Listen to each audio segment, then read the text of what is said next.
I hear you now. Yes, ma'am. How are you? Good. How are you? I'm doing great. Thank you for joining me. Let me get this out the way, Coach. Are y'all in the ACC yet? Not as of today. No, we're still in the other letters, the AAC still. Okay. All right. So, what are your thoughts on just the whole realignment thing?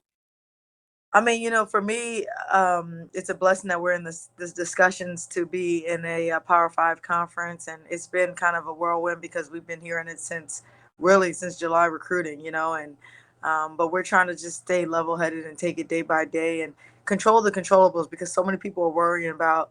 You hear a tweet, a text, of this or that every other day. Teams are coming up to me asking me other teams in the conferences. You're gonna be the Pac-12, the ACC. I don't know. Right now, I'm in the AAC. I'm just worrying about recruiting to the school and the conference that I'm at right now, and then worry about that when that happens. And so, but all I can do, like I said, is just focus on day by day. And when someone gives me of credibility, gives me the call that we're in a different conference, and that's when we start taking those different steps.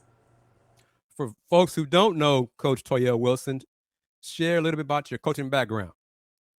So I'm from New Jersey, played ball in New York, and after that, I started coaching college basketball. I was at Robert Morris for 3 years and did a couple camps when we were allowed to do camps out in LA, the Laker camps, and I met Talvin Hester and Byron Rim, and I connected with them, and they called me a few weeks later saying Cynthia Cooper is looking for an assistant coach at Prairie View A&M University. I drove my car from Pittsburgh to Prairie View, and I coached there as an assistant for 3 years. It was a great 3 years, and she left to go to UNC Wilmington, and I got offered to be the head coach at Prairie View. So I was the head coach there for 3 years. We won it 3 straight years, conference tournament championship, went to the NCAA tournament, played Baylor, UConn, and Baylor, and that's when Kim Mulkey called me to come be an assistant coach at Baylor. I was at Baylor for 6 years. Went to University of Michigan. Um, there to be their recruiting coordinator. I was there. First year was COVID. Second year, we went to the NCAA tournament in San Antonio in the bubble. Then I had an opportunity to be a head coach again when SMU called, and so I am here now. Starting my third year at SMU.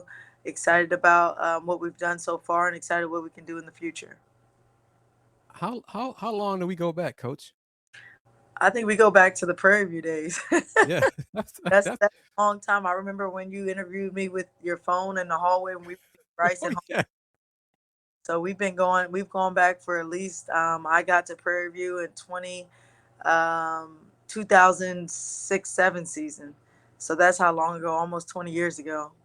You have a great memory because, and you described it right, with my phone in the hallway at the SED's And the baby, Software. Yeah, yeah. I mean, because I came across one of them, I was like, wow, look at this clip right here. This is I know those clips still come up. Yep.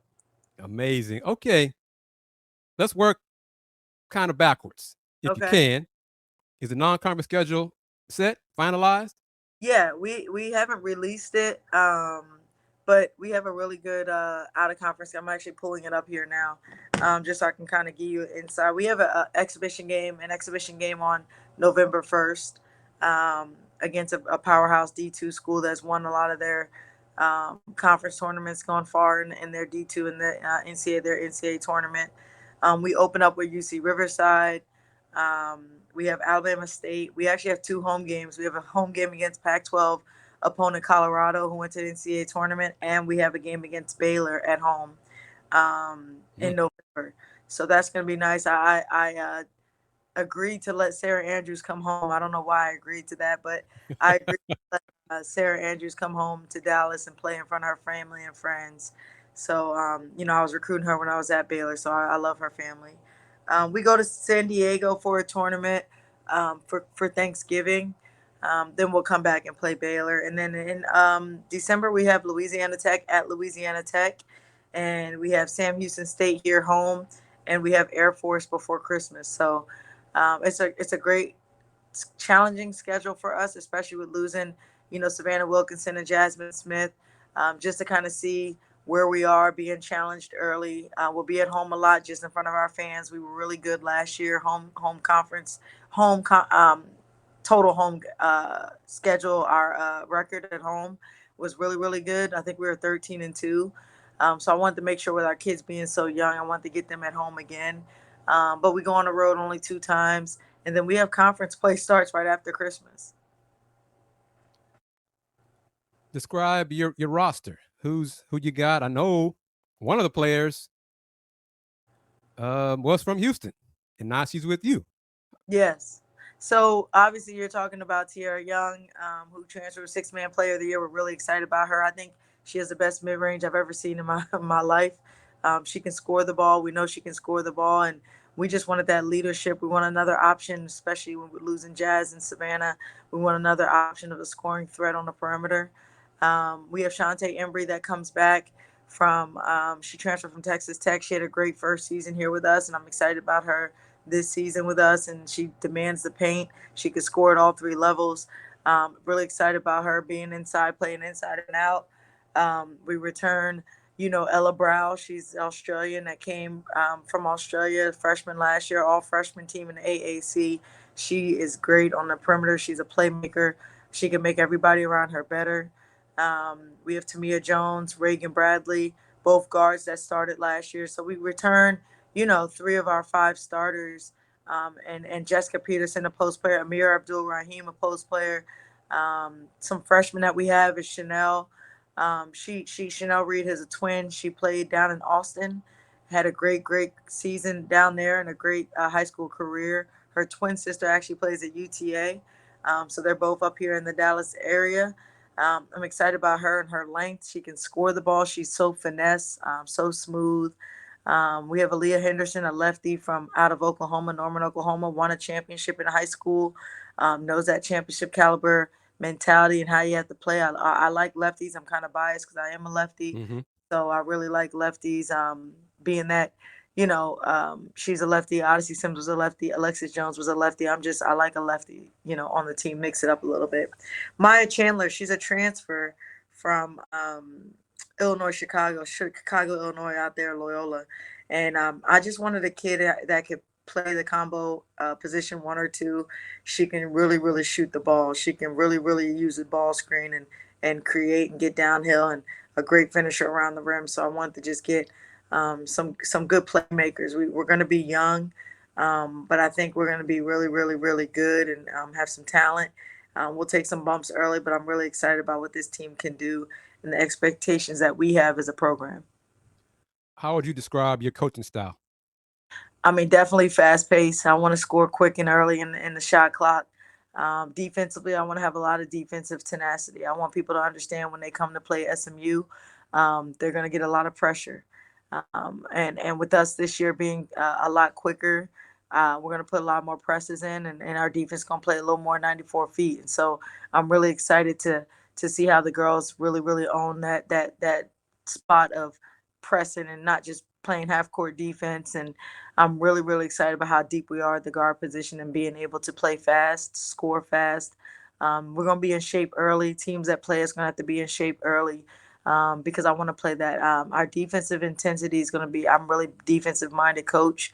And so, we're really want to lock down and have some goals defensively. We want to chart some things defensively, in order to win basketball games. And so, really just fast paced pace style of play, man to man defense, aggressive defense, rebounding the ball and running in the open floor. How has the transfer portal impacted you in the program? Well, I think for me, I want to have the transfer portal. I want to be where we get kids that have more than 1 year, because what you get is you're teaching your whole thing every single year, and it's not player led. So I was really thankful last season that Savannah and Jazz came back because they knew everything. So we do have like I said, 3 starters back, but you still have a lot of kids that were on the team but didn't have a lot of experience of playing. So the big thing with me this year is that making sure we get those kids and those experiences early. That's why we're playing at home. That's why we're playing some good teams early, so that our kids can get their feet wet and get with that experience, that college experience plays, because they got to play this year. They're not just watching. TK Pitts. I didn't talk about her, but TK was, came off the bench, a freshman that was 6 foot. Is a great do-it-all player, takes charges, gets tips and deflections, gets on the floor. She's going to be pivotal. Jaya Perry, Jaya came from DeSoto, and Jaya is going to come in here, and that's those sophomores now. Those are those Mhm. kids that have that 1 year experience, but they didn't play a lot. So that's going to be very important. But the transfer portal right now is like, if you want to get kids that have college experience, that have played maybe at the higher level, that can play with that talent and can play at this level, it's very, very important. But you got to get the right kid that knows the system, that fits in your system, that fits with your culture. All that's important. What is your recruiting pitch to young ladies, to their parents? Why SMU? Why come play for Toyelle Wilson? I think you get the best of both worlds. We have Power Five facilities. We have Power Five athletics. We have Power Five academics. I mean, our academics, you're getting an Ivy League education. SU has one of the best networks in the country, and we're in Dallas, number two marketable city in the country. Not only that, but they say that's one of the number one sports related cities in the country, and where you can not only get a great education, but you can get a great experience with our SMU network. We have a life after ball program where we set our kids up with their career right now after their freshman year. We do internships every summer so that when they're done, because that basketball is going to bounce one last time.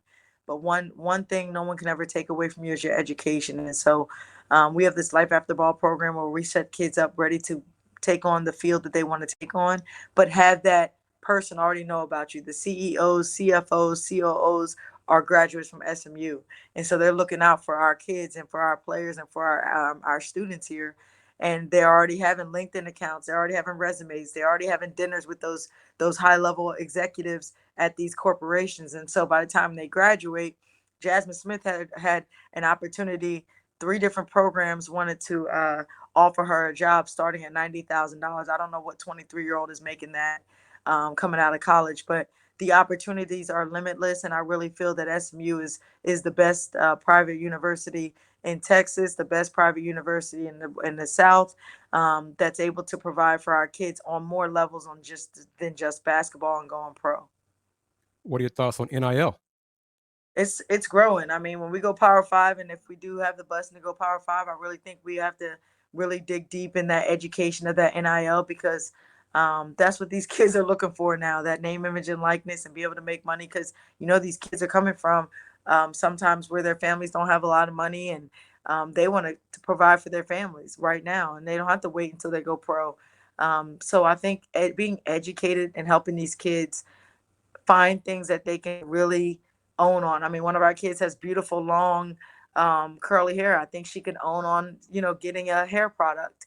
But you got to educate them and trying to make sure they know, like, hey, try and use this resource, getting agents, knowing how to file taxes. I mean, Yeah. all that's important, and they're not getting educated on that. So it's really important that once that NIL takes place, we're doing a little bit of it, but when I mean we, like some of our kids are, but I think when you go up to Power Five, that's what the questions that these recruits are asking. Well, what can I have these opportunities? Are there going to be these opportunities? They're looking for other kids at the school already with these opportunities. So I really think that in the transfer portal is really growing.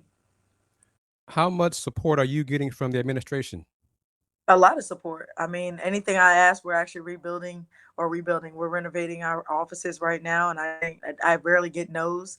I get tweaks and how to do it and make it happen. But for me, it's getting out in the community. It's fundraising. I mean, we go this summer 2024. We're doing a foreign tour, and they were open to that idea. And so for me, I have a great administration with Rick Hart and Dr. Turner being the president, and Dawn Rogers and a lot of people that are really helping our program, support our program to be successful. In these final few minutes with you, Coach Wilson, how have you evolved as a coach? Just growing every day. The village that I have, I always say that you're only as good as the people that you surround yourself with. And I have a great support staff, great coaches, great administration. And I've grown every year. I say I've only been a head coach 3 years here, about to be 3 years here, 3 years at Prairie View. And but I've been around great coaches, Hall of Fame coaches that have taught me so much of how to run a program, how to run a team, the culture of a team, so many different things, X's and O's, and I continuously grow. I mean, I was just online watching some things with the offense that we want to run this year. I think there's no ceiling in your growth. being if that's on or off the court. And so I've just really enjoyed the SMU community, the staff.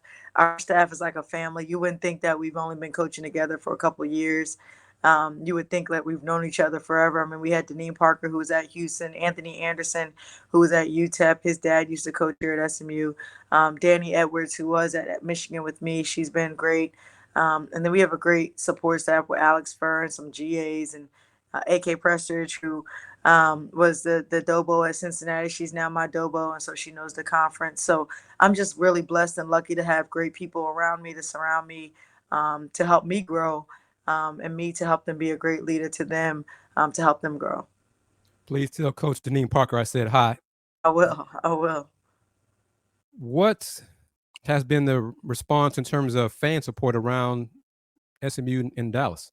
It's been great. You know, the hard thing with Dallas is that there's always something going on. You got the Stars, you got the Rangers, you got the Wings. I mean, you got something going on in all the types of areas of Dallas and the Metroplex area. And so the big thing is you got to find the type of genre of people to come to your game that wants to support basketball, that wants to see some great basketball.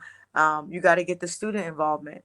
I think that's really big for me. The fraternities, the sororities, the student engagement, and how we engage with them at the game. Are they affecting the game? Are they just watching the game?